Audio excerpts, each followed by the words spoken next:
Hey everybody, it's me, Timmy Flyers Guy, reminding you to check out my new series every Sunday, exclusively on the Timmy Flyers Guy YouTube channel.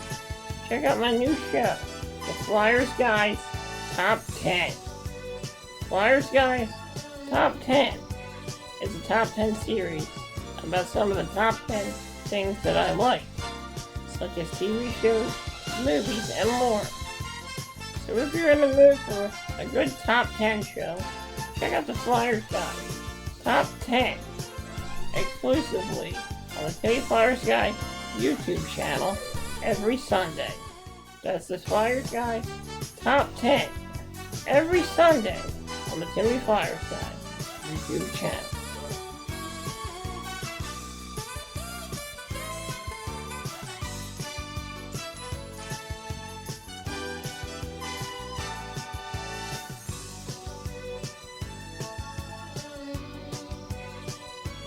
Hey everybody, it's me, Timmy Flyers Guy, and I wanted to come on here and tell you about my show on my YouTube channel, and that show is the Timmy Flyers Guy Podcast. The Timmy Flyers Guy Podcast is a weekly podcast that airs every Monday on the Timmy Flyers Guy YouTube channel. The Timmy Flyers Guy Podcast is not just about Flyers hockey. It's about many other things as well. A lot of things that I am passionate about, and a lot of things that inspire me. So if you're looking for a great podcast, then I suggest you check out the Timmy Flyers Guy Podcast, airing every Monday on the Timmy Flyers Guy YouTube channel. So make sure you check out the Timmy Flyers Guy Podcast. Sometimes I'll have a guest on my podcast as well. So make sure you check out the Timmy Flyers Guy Podcast on the Timmy Flyers Guy YouTube channel. It's a lot of fun, and you'll have a great time.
It's me, Timmy Flyers Guy, and welcome to this week's edition of Back in the Day. I'm your host, Timmy Flyers Guy. In today's episode, we take a look back at a news story from 2020 about the popularity of the NES. This video was set in 1988, and John Stossel is reporting on the popularity of Nintendo. In this video, they discuss, is Nintendo a craze? Is Nintendo bad for kids? In this video, we're going to take a look back at the phenomenon known as the NES in this 2020 news report from 1988. I hope you all enjoy this walk down memory lane as we take you back to 1998 and the NES's height of popularity as we take a look back at a news story from 2020 from 1998 about the Nintendo Entertainment System, also known as the NES. I hope you all enjoy this. I'm planning on doing more of these episodes where we talk about news reports to talk about video games. So I'm thinking about maybe doing more of that from my back in the day. So I hope you guys enjoy this week's edition of Back in the Day. Let's roll the footage. We don't know how to free Zelda, but we do know why kids love them and critics hate them. John Stossel reports, nuts for Nintendo, when 2020 continues.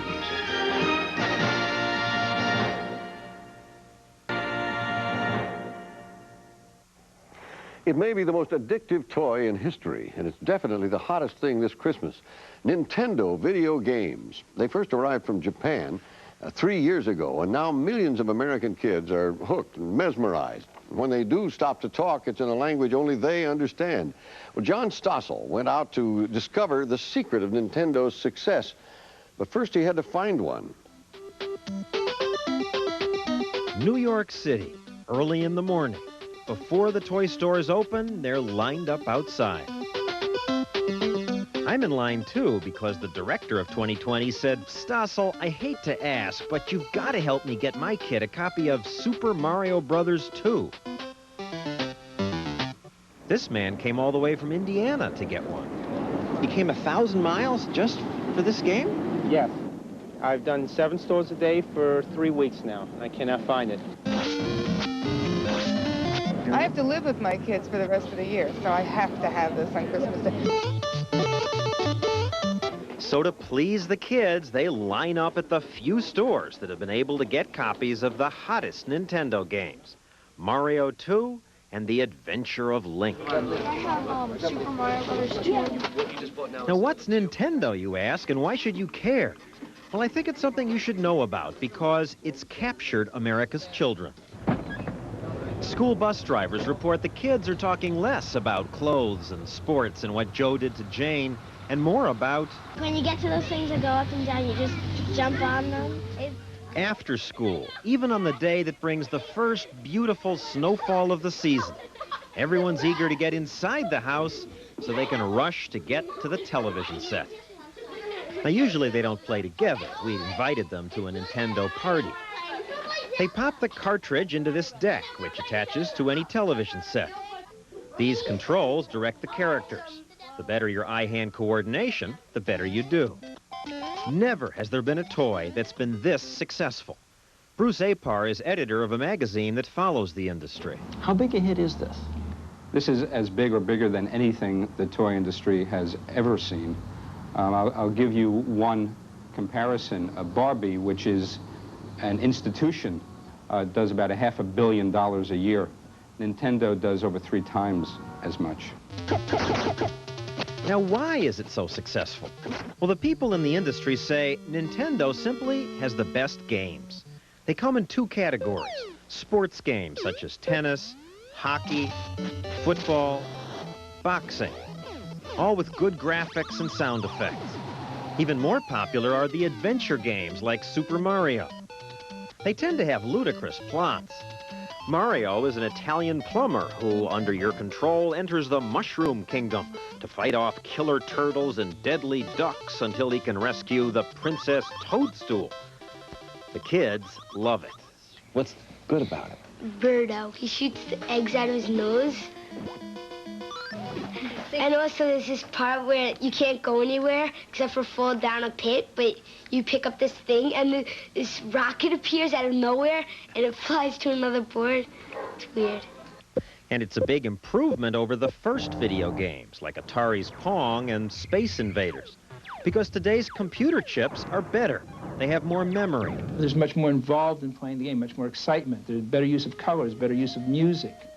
It's not just stick figures anymore. We have literally over 100 different characters, people, animals, wizards, spells. You see this spread out over different worlds. When I say different worlds, entirely different sets. If you think about the way a movie is produced, there are levels with caverns, and you break into underground oceans. There are secret holes that you go into. The kids delight in finding new twists to the games, secret passages they didn't discover the first times they played, bizarre new weapons, You're throwing things that I've never even discovered in this game.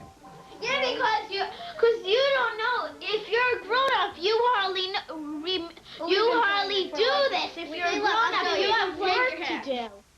Now, the chips, the technology that goes into this, was invented in the United States. Yet, the Japanese are the ones who make it a hit. Why is that? Nintendo is a 100-year-old company in Japan, and they learned their lessons well.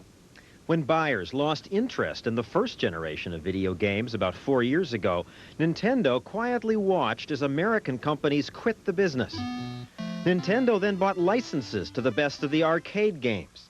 They created new games by getting independent designers to compete against each other for the right to work with Nintendo. Nintendo, please hold. One moment. Thank you. May I help you? And in Seattle, at the company's U.S. headquarters, they listened to the customers. 50,000 people call Nintendo's 800 number every week asking for help with the games. Phones are manned by games fanatics who often play other games while answering questions. What that is, when you're at that link, though, you're almost at that point. Okay, what you want to do is, like I said, jump on the guy with the carpet. In Japan, the games are an even bigger success. These people are upset because even after waiting all night, they were unable to get their kids a new version of a game called Dragon Quest. In the U.S., it's mostly Mario that they want. The last Super Mario Brothers 2 was just sold. They get upset. Well, they say, oh, can you take my name? Can you take my credit card, please? Can you do something? My kid wants it. His friend has it, and they're not friends anymore because he doesn't have it. All this makes me wonder, is the shortage real, or are they holding back supplies to increase the mystique? Coleco denies it, but industry insiders say that's exactly what happened with their Cabbage Patch doll a few years ago. The company shipped fewer dolls to increase the excitement. Today, some people in the toy business suspect Nintendo's holding games back. And while videotaping in Japan, we did see plenty of the hard-to-get cartridges. The company denies that it's holding back. Believe me, creating a shortage of this kind was nobody's design, and it's just one of those combinations of demand that far exceeded our most optimistic projections and an inability on the chip supplier to fulfill it. Now you really messed up. You're out. All this brings us to a final question. Should parents buy these games at all? The National Coalition Against Television Violence thinks they shouldn't because they say they're bad for kids. Like, I like how you shoot the people with boomerangs and bombs. I just like jumping on things and killing them and shooting things. The coalition says this will make some kids act violently. Well, I don't know about that, but there's another problem. Watching the kids play, seeing the intensity of their interest, the word obsession comes to mind. I bet I'm much better than him at Zelda. How many hours you play a day? Around 1 or 2. 2 hours a night? It's a when lot. you should be doing your homework? Yeah. She doesn't like This it. girl's mother doesn't like the game. Because she thinks that you're going brain dead while you're watching it. Maybe you will be brain dead from staring at this thing all the time. No. And while we were talking, Mom was watching all this warily. Gets their mind off school when they first come home from school, but then it gets their mind totally off school. So we had to take it away for a while because homework wasn't getting done, bedtime got pushed aside. What do you mean take it away for a while? I disassembled it and put it in the back of a closet for a while. But now you're letting them play again. Not as much.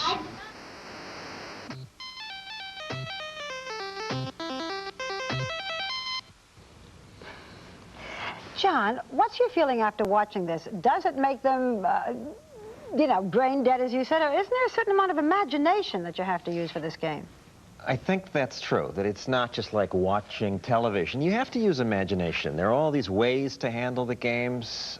I think under the right time limits, it's fine. In fact, I got one while doing the story, and I'm going to keep it. For you, or would you give it to your child? Well, my 3-year-old likes kill ducks, and my wife and I stayed up till midnight playing it. And you don't mind the so-called violence in it? Kill ducks, kill ducks? They're animated characters, and I just think you have to pay attention and limit the time, and it's fine. Now I know how you're spending the holidays, That's watching right. Nintendo. Playing Nintendo. Playing Nintendo. Thank you, John. Now on to a much more serious report.